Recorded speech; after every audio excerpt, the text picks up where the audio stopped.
بسم اللہ الرحمن الرحیم۔ السلام علیکم۔ نیوز انالیسز کی ایک نئی ایپیسوڈ کے ساتھ میں ہوں سید عارف بہار۔ ناظرین، میری خواہش ہوگی کہ گفتگو کے آغاز پر آپ اس چینل کو سبسکرائب کریں اور بیل آئیکن پر کلک کریں تاکہ ہمارے درمیان یہ جو گفتگو کا ربط و تعلق ہے یہ قائم اور برقرار رہ سکے۔ ناظرین، میر تقی میر کا مشہور زمانہ شعر ہے کہ ناحق ہم مجبوروں پہ یہ تہمت ہے مختاری کی، چاہتے ہیں سو آپ کریں ہیں ہم کو ابس بدنام کیا۔ یہ شعر اس وقت یاد آیا جب ملک کے معروف کالم نگار جاوید چودھری نے سابق آرمی چیف قمر جاوید باجوہ کے ساتھ 6 گھنٹے کی جو ملاقات تھی اس کے احوال کو وقفے کے ساتھ بیان کرنے کا سلسلہ شروع کیا۔ انہوں نے کئی کالم پہلے بھی لکھے ہیں، لیکن ان کا جو جمعرات کے روز شائع ہونے والا کالم ہے وہ خاصا چشم کشا ہے۔ بظاہر تو جاوید چودھری صاحب جنرل قمر جاوید باجوہ کی ترجمانی کر رہے ہیں، ان کی صفائیاں پیش کر رہے ہیں، ان کے دامن پر اور ان کی یونیفارم پہ لگائے جانے والے جو دھبے یا چھینٹے ہیں ان کو وہ ہٹانے کی کوشش کر رہے ہیں سرف ایکسل کی طرح۔ لیکن یہاں جو انہوں نے اس کالم کا اختتام کیا ہے وہ بالکل یوں لگتا ہے کہ وہ راجہ پورس کے ہاتھی کا کردار ادا کرتے ہوئے اپنے ممدوح پر ہی برستے نظر آ رہے ہیں۔ انہوں نے ایک ایسے منصوبے کا ذکر کیا ہے کہ جس میں کشمیر کے مسئلے کو جیسے تیسے حل کرنے کی بجائے بلکہ اس کو تحلیل کرنے کا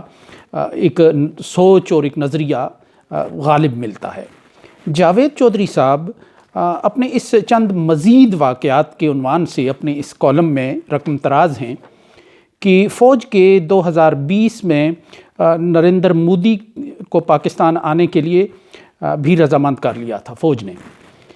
اور یہ کارنامہ جنرل فیض حمید کا تھا۔ یہ ایک عرب ملک میں بھارت کے national security advisor Ajit Doval سے متعدد مرتبہ ملے اور فیصلہ ہو گیا۔ نریندر مودی 9 اپریل 2021 کو پاکستان آئیں گے۔ مودی ہنگلاج ماتا کے پجاری ہیں، وہ سیدھا ہنگلاج ماتا کے مندر جائیں گے، وہاں 10 دن کا بھرت رکھیں گے، واپسی پر عمران خان سے ملیں گے، ان کا بازو پکڑ کر ہوا میں لہرائیں گے اور دوستی کا اعلان کر دیں گے۔ نریندر مودی یہ اعلان بھی کریں گے کہ ہم تجارت بھی کھول دیں گے اور ہم دونوں ایک دوسرے کے ملک میں مداخلت اور دہشت گردی نہ کرنے کا اعلان بھی کرتے ہیں، اور کشمیر کا فیصلہ ہم 20 سال بعد مل بیٹھ کر کریں گے۔ یہ فیصلہ ہو گیا، لیکن عین اس وقت شاہ محمود قریشی نے عمران خان کو ڈرایا اور ان کا کہنا تھا کہ آپ پر اس طرح کشمیر کا سودا کرنے کا الزام آئے گا، اور یوں عمران خان پیچھے ہٹ گئے اور نریندر مودی کا دورہ کینسل ہو گیا۔ یہ تو جاوید چودھری صاحب نے اپنا اختتام جو ہے وہ بظاہر وہ ایک ایسے مقدمے کی صفائی پیش کر رہے ہیں کہ جس کے بارے میں پاکستان کی رائے عامہ بڑی حساس اور ٹچی رہی ہے۔ 2019 کو بھارت نے جو یک طرفہ فیصلہ کیا اس کا سارا جو ملبہ ہے وہ اس وقت کی عمران خان حکومت پر آن گرا۔ لوگوں نے، اپوزیشن کے لوگوں نے، جن کو جنرل قمر جاوید باجوہ کی بلیسنگز بھی کسی نہ کسی سطح پر حاصل تھیں، انہوں نے کشمیر فروش کے نام سے اور ایک کمپین چلائی اور عمران خان کو ہدف تنقید بنایا۔ مولانا فضل الرحمان بڑھ کر بولتے رہے۔ کشمیر کے دوسرے جو پاکستان کے دوسرے سیاستدان بھی میدان میں آ کر عمران خان پر یہی الزام عائد کرتے رہے۔ اب جاوید چودھری صاحب جب وہ ایک ماضی کی یہ کہانی اور اس راکھ کو کرید رہے ہیں تو اس میں ایسی دلچسپ قسم کی چنگاریاں نظر آتی ہیں جن سے حالات کی ڈور کے سرے کو پکڑا جا سکتا ہے۔ گویا کہ جو کشمیر پر مفاہمت ہونے جا رہی تھی وہ پاکستان کی ملٹری اسٹیبلشمنٹ کر رہی تھی، اور اس کو پہلی بار ایک سویلین حکمران نے ناکام بنایا۔ یہ کوئی پہلی کوشش نہیں تھی، یہ وہ منصوبہ ہے کہ جو ہمیشہ سے پاکستان کے لیے تیار رہا ہے۔ بالخصوص شملہ معاہدے کے بعد 1972 کے بعد یہ منصوبہ پاکستان کے لیے ہمیشہ سے یہ منصوبہ تیار رہا ہے، اور پاکستان کو کشمیر پر پیچھے ہٹ کے کنٹرول لائن کو مستقل سرحد بنانے کی اس میں سوچ نمایاں اور کارفرما ہے، تاکہ پاکستان اپنی کشمیر کے ساتھ معاملات طے کرے اور اس پر کنٹرول رکھے، اور جو بھارت کے قبضے میں ہے بھارت اس پہ جیسے چاہے جو چاہے کرے۔ یہ ہمیشہ سے ایک منصوبہ رہا ہے اور پاکستان کی اسٹیبلشمنٹ میں ہمیشہ سے ایک طاقتور طبقہ رائے عامہ کے خوف سے اس تصور سے دور بھاگتا اور دامن چھڑاتا رہا ہے۔ اس تصور کو عملانے کی پہلی جو کوشش ہے وہ 90 کی دہائی کے آغاز میں اس وقت کے پنجاب کے مقبول لیڈر اور وزیر اعظم کے طور پر جب وہ سامنے آئے میاں نواز شریف، انہوں نے اپنے روایتی حلقہ اثر سے جو فوج اور اسٹیبلشمنٹ تھی باہر نکل کر تانک جھانک کا ایک سلسلہ شروع کیا۔ انہیں انٹرنیشنل اسٹیبلشمنٹ کی بلیسنگز حاصل ہو گئیں اور انہوں نے اس عالمی منصوبے کو عملی جامہ پہنانے کا مشکل بیڑا اٹھا لیا۔ میاں نواز شریف نے بھارت کے ساتھ سلسلہ جنبانی شروع کیا۔ ایسے اشارے مسلسل وہ بھارت کے حکمرانوں کو دیتے چلے گئے کہ وہ ان کے ساتھ آگے بڑھ کر بات کرنا چاہتے ہیں۔ اس کے پیچھے بنیادی طور پر وہ ٹریک ٹو ڈپلومیسی کو چلانے والے دماغ تھے کہ جہاں ایک طرف پاکستان اور بھارت کے درمیان شدید کشیدگی تھی اور کشمیر میں ایک زوردار مسلح تحریک چل رہی تھی، لیکن اس کے باوجود دنیا کے محفوظ مقامات پر، بڑے شہروں میں، بڑے مراکز میں دونوں کے جو دانشور ہیں وہ غیر سیاسی پلیٹ فارم پہ چھپ چھپ کر ملتے تھے۔ اس ٹریک ٹو ڈپلومیسی کے نتیجے میں دوبارہ پاکستان اور بھارت کو قریب لانے کی جو کوشش ہے وہ خاصی کامیابی کے قریب پہنچ گئی۔ انہی کوششوں کے نتیجے میں بھارت کے سخت گیر بھارتیہ جنتا پارٹی کے وزیر اعظم اٹل بہاری واجپئی نے پاکستان آنے کا فیصلہ کیا اور کشمیر پر ایک سمجھوتے پر دستخط کیا جانا مقصود تھا۔ واجپئی نے ایک علامت کے طور پہ پاکستان آنا تھا، جس کے بعد چند ماہ بعد پھر معاملات اس حد تک آگے بڑھتے کہ پھر دونوں ملک ایک ایسا سمجھوتا کرتے جو حقیقت میں بالکل اسی طرز پہ تھا کہ جیسے کیمپ ڈیوڈ میں فلسطین کے لیے ایک معاہدہ ہوا تھا مصر اور اسرائیل کے درمیان۔ مصر چونکہ ایک طاقتور بیرونی فریق تھا مسئلہ فلسطین کا، اس لیے عالمی طاقتوں نے اسے نیوٹرلائز کرنا ضروری سمجھا تھا، کیونکہ اس وقت تک فلسطینی ان کے ساتھ نیچے آ کے ڈیل کرنے کو تیار نہیں تھے۔ یاسر عرفات کی شہرت اور ان کی طاقت اور ان کی جو سفارتی کامیابیوں کا جھنڈا ہے وہ بہت بلند تھا، اور وہ اسرائیل کے ساتھ بہت نیچے آ کر اپنے مقام اور مرتبے سے اور کمزور پوزیشن میں معاہدہ کرنے سے انکاری تھے۔ لیکن کیمپ ڈیوڈ میں مصر کے صدر انور سادات نے اسرائیل کے وزیر اعظم بیگن کے ساتھ جو معاہدہ کیا، اس کے میں مصر نے خود کو فلسطین کی تحریک سے لا تعلق کرنے کا ایک معاہدہ کیا۔ یعنی حقیقت میں یہ فلسطین کے مسئلے کی جو بیرونی پرت ہے اور بیرونی ایک اہم فریق تھا، اس کو نیوٹرلائز کرنے کی ایک کوشش تھی۔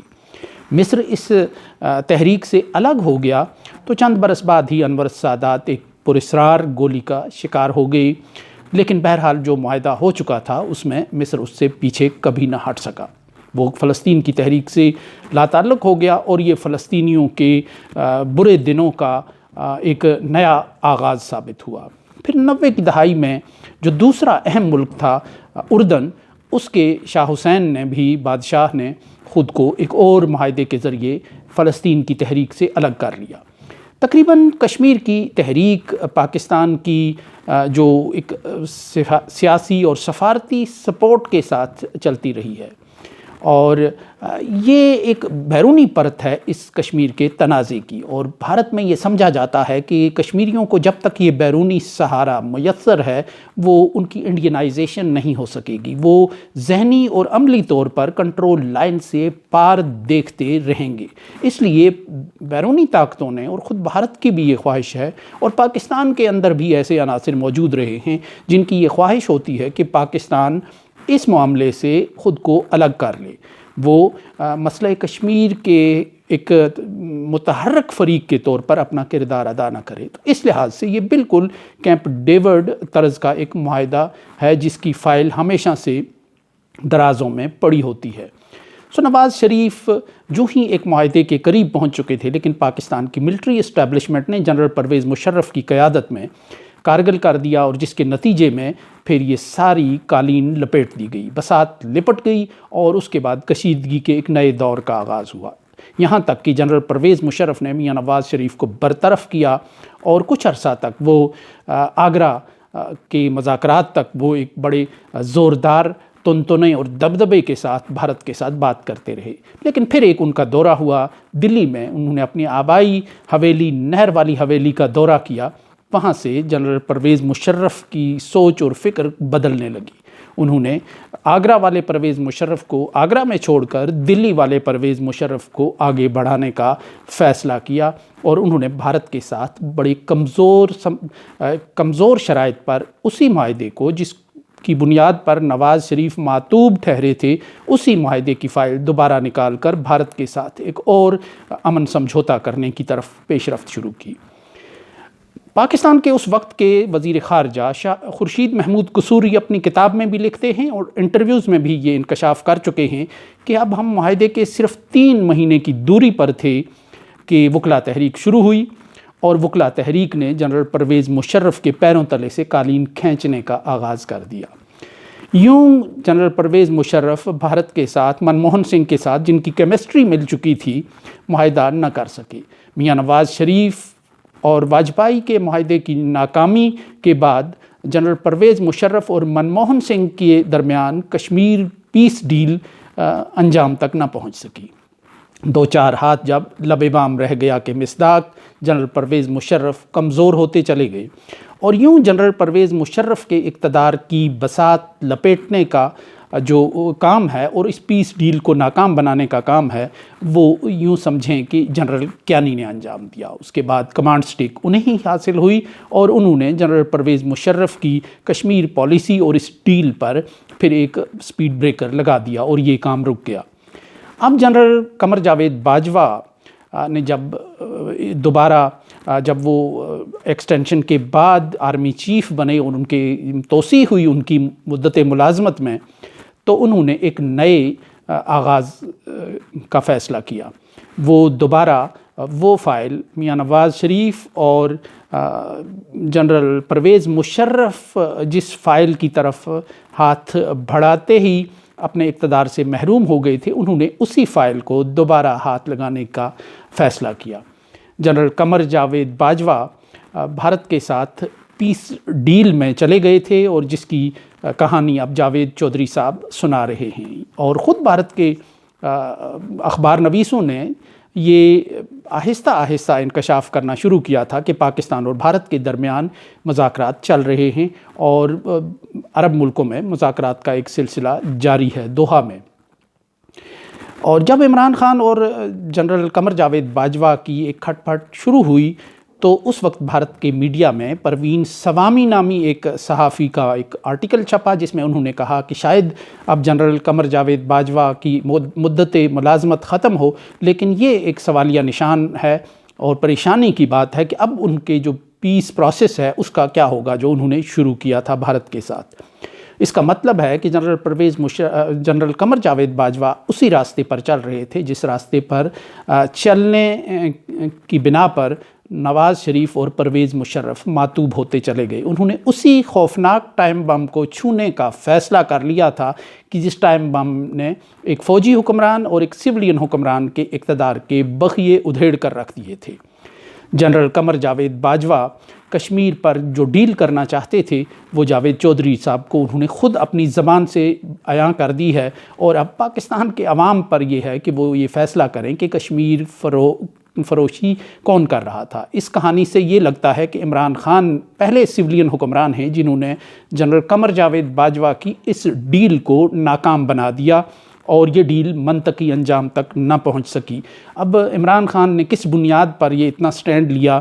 یہ تو کچھ نہیں کہا سکتا، لیکن خود جو جاوید چودھری کی بیان کردہ کہانی ہے اس میں عمران خان ہی اس کہانی کے اس خوبصورت اور خوش کن کہانی کے ولن نظر آتے ہیں، جنہوں نے ہوتے ہوتے ایک پیس ڈیل تیسری بار جو ہے وہ ناکامی سے دوچار کر دی۔ تو یہ ایک بڑی اہم بات ہے، ایک اہم انکشاف ہے، اور خدا جانے کہ جاوید چودھری صاحب یہ کہانی اس انداز سے ٹوسٹ کر کے وہ پاکستان کے عوام کو کیا پیغام دینا چاہتے ہیں، ان کے سامنے جنرل صاحب کا کیا سراپا بنانا چاہتے ہیں، یا وہ بیرونی دنیا کو کچھ بتانا چاہتے ہیں کہ جنرل قمر جاوید باجوہ ایک ماڈریٹ انسان تھے، امن پسند انسان تھے، اور وہ ایک تمام چیزوں کو خطرات میں ڈال کر ایک پیس ڈیل کرنا چاہتے تھے، اور جو عالمی طاقتوں کا ایک منصوبہ اور خواہش ہے، لیکن عمران خان ایک سخت گیر رہنما کے طور پہ اس ڈیل میں انہوں نے اس میں آنے سے انکار کر دیا، اور یوں یہ منصوبہ تیسری بار سبوتاج ہو گیا۔ بہرحال دیکھنا یہ ہے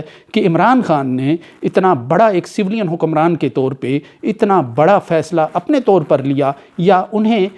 کسی کی آشیرواد حاصل تھی۔ یہ جو سوالات تھے، اب اس طرح کی جو نکات ہیں وقت کے ساتھ ساتھ سامنے آتے چلے جائیں گے، یا خود عمران خان کو کسی وقت یہ کہانی بیان کرنا پڑے گی۔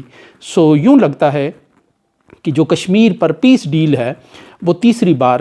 جنرل قمر جاوید باجوہ نے کرنے کی کوشش کی، لیکن اسے اندر سے ہی ناکام بنا دیا گیا، اور عمران خان یعنی پہلی دفعہ ایک سولین حکمران نے، یعنی جو نواز شریف کی ڈیل تھی اسے بھی فوجی اسٹیبلشمنٹ نے ناکام بنایا، جو پرویز مشرف کی تھی وہ بھی اندر سے ناکام ہوئی، اور پہلی دفعہ عمران خان نے ایک سولین حکمران کے طور پر اس پیس ڈیل کو ناکام بنایا۔